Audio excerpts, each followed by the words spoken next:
Hello students, welcome back in HW current affairs classes. आज है 2 मई। आज हम लोग पढ़ने वाले हैं 2 मई की इम्पॉर्टेंट करंट अफेयर्स क्लास। तो जो भी स्टूडेंट्स हमारे साथ नए जुड़ रहे हैं, फर्स्ट टाइम चैनल पर विजिट कर रहे हैं, आपको बस स्टार्टिंग से एंड तक क्लास में बने रहना है। उसके बाद हम लोग पिछली क्लास का रिवीजन करेंगे। साथ ही आपसे 2 क्वेश्चन पूछे जाएंगे जिनका आपको आंसर करना है कमेंट्स के थ्रू। तो चलते हैं अपने पहले क्वेश्चन पे। हमारा पहला क्वेश्चन है, प्रधानमंत्री नरेंद्र मोदी जी देश के पहले ट्रांसशिपमेंट पोर्ट विजिंजाम का उद्घाटन करेंगे, तो ये कहाँ करेंगे? तो ये केरला में करेंगे।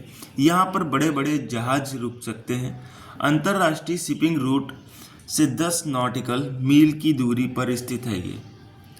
आई होप आपको ये पॉइंट क्लियर हो गया होगा। तो चलते हैं अपने सेकेंड क्वेश्चन पर।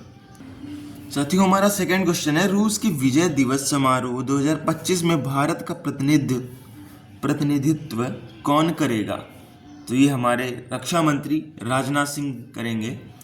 1945 में रूस की सेना ने जर्मनी को आत्मसमर्पण हेतु मजबूर कर दिया था।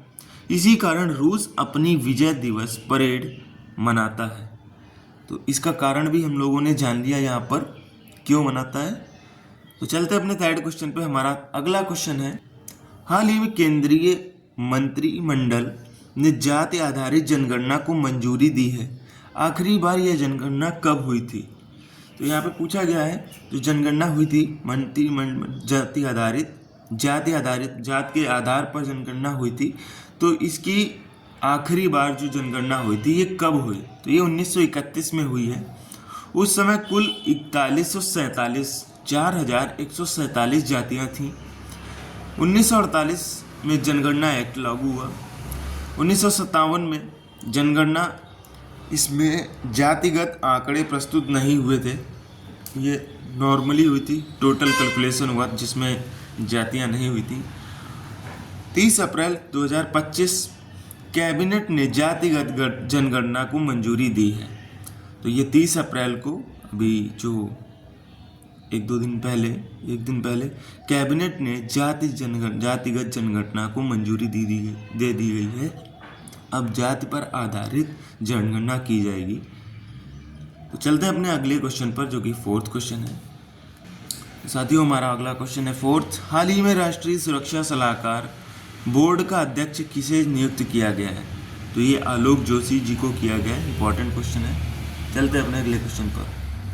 हमारा अगला क्वेश्चन है फिफ्थ क्वेश्चन, प्रतिवर्ष दुनिया भर में अंतर्राष्ट्रीय मजदूर दिवस कब मनाया जाता है? आपको बताना है। तो ये फर्स्ट मई को मनाया जाता है। USA में श्रमिकों से 8 घंटे से अधिक कार्य लिया जाता है। अपने यहाँ 8 घंटे का एक फिक्स टाइमिंग है, जो कि लेबरी चलती है। तो चलते हैं अपने अगले पॉइंट पर। हमारा अगला पॉइंट है, इसी कारण आंदोलन हुआ था। भारत में यह आंदोलन 1 मई 1923 में हुआ था, जो कि चेन्नई में हुआ था। चेन्नई से इसकी शुरुआत हुई थी। चलते हैं अपने अगले क्वेश्चन पर। साथियों, हमारा अगला क्वेश्चन है सिक्स्थ क्वेश्चन, हाल ही में भारतीय वायुसेना के उप प्रमुख बनाए गए हैं। तो ये कौन बनाए गए हैं? तो ये नर्मदेश्वर तिवारी जी बनाए गए। इन्होंने SP धारकर का स्थान लिया है। इनसे पहले SP धारकर जी थे। वायुसेना के प्रमुख जो हैं अमरप्रीत सिंह वायुसेना के प्रमुख हैं, और ये नर्मदेश्वर तिवारी जी हैं, ये वायुसेना के उप प्रमुख हैं। तो कंफ्यूज मत होइएगा। चलते हैं अपने अगले क्वेश्चन पर।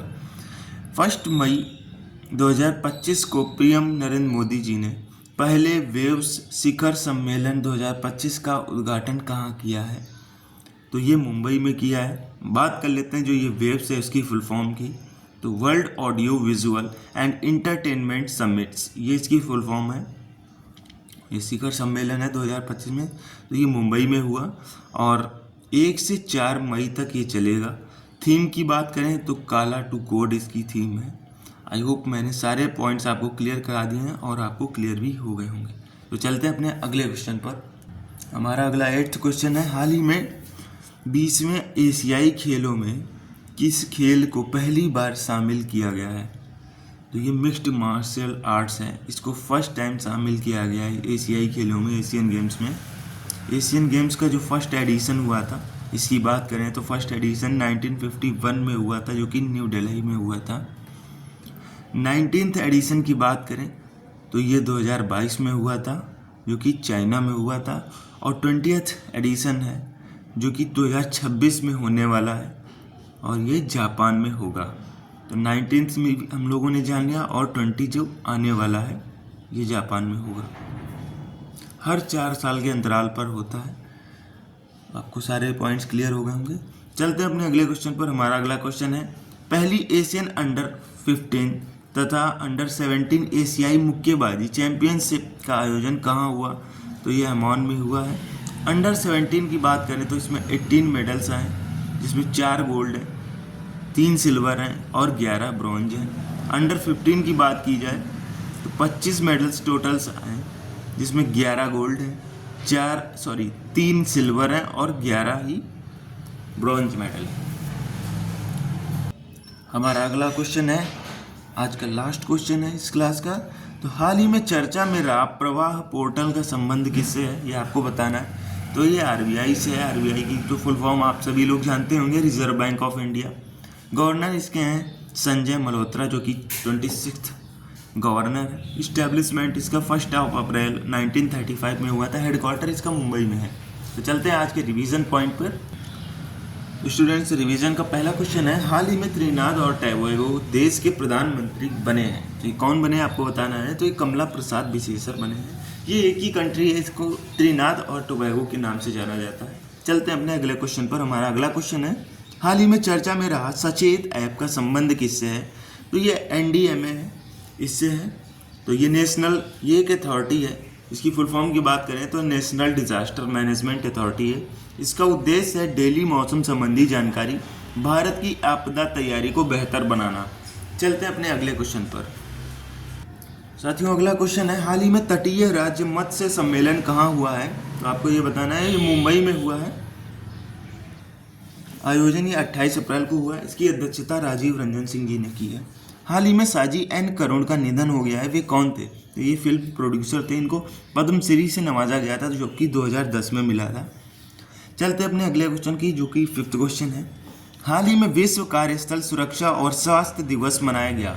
तो ये 28 अप्रैल को मनाया गया। इसकी थीम की बात करें तो स्वास्थ्य एवं सुरक्षा में क्रांति लाना, ये इसकी थीम रही। चलते अपने अगले क्वेश्चन की ओर। हमारा अगला क्वेश्चन है, हाल ही में 9 चमकते हुए तारे के छल्ले से बनी दुर्लभ बुल्स आई गैलेक्सी की खोज किसने की है? तो ये हबल स्पेस टेलीस्कोप इसने की है। टेलीस्कोप का नाम, गैलेक्सी का नाम यहाँ पर लिखा हुआ है। तो ये इसका नाम है लीडा 1313424, ये इसका नाम है। चलते अपने अगले क्वेश्चन पे। आईपीएल में शतक लगाने वाले सबसे युवा बल्लेबाज, सभी लोग बखूबी परिचित होंगे जो आईपीएल देखते हैं और बाकी डेली करंट अफेयर्स न्यूज़ में आया हुआ है। तो ये वैभव सूर्यवंशी जी हैं, जो कि सबसे युवा बल्लेबाज हैं, जिन्होंने 35 बॉल्स में 100 रन बनाए। राजस्थान रॉयल्स की ओर से खेलते हैं आईपीएल में। चलते हैं अपने अगले क्वेश्चन की ओर। हमारा अगला क्वेश्चन है, हाल ही में चर्चा में रहा शाहिद राजाई बंदरगाह कहाँ पर है? तो ये ईरान में है। चलते हैं अपने अगले क्वेश्चन पर। मधुसूदन साई को किस देश की सरकार ने सर्वोच्च सम्मान दिया है? तो ये फिजी को दिया है। हमारा अगला क्वेश्चन है, हरित हाइड्रोजन प्रमाणन योजना का शुभारंभ किसने किया है? तो ये प्रहलाद जोशी जी ने किया है। नवीन व नवीकरणीय ऊर्जा मंत्री भी हैं ये। चलते हैं अपने आज के क्वेश्चंस पर। तो ये रहे आपके सामने आज के क्वेश्चंस, इनका आपको आंसर बताना है। तो 33वें पेरिस ओलंपिक में उद्घाटन समारोह के ध्वजवाहक कौन रहे, ये आपको बताना है। और नाटो का मुख्यालय कहाँ है? ये 2 क्वेश्चन आपको कमेंट्स के थ्रू बताना है। तो आपको क्लास कैसी लगी? अच्छी लगी तो प्लीज़ ज़रूर लाइक और शेयर सब्सक्राइब करें और अपने फ्रेंड सर्कल में ज़रूर शेयर करें। तो थैंक यू, आज के लिए इतना ही। मिलते हैं नई करंट अफेयर्स क्लास के साथ। Thank you and stay connected.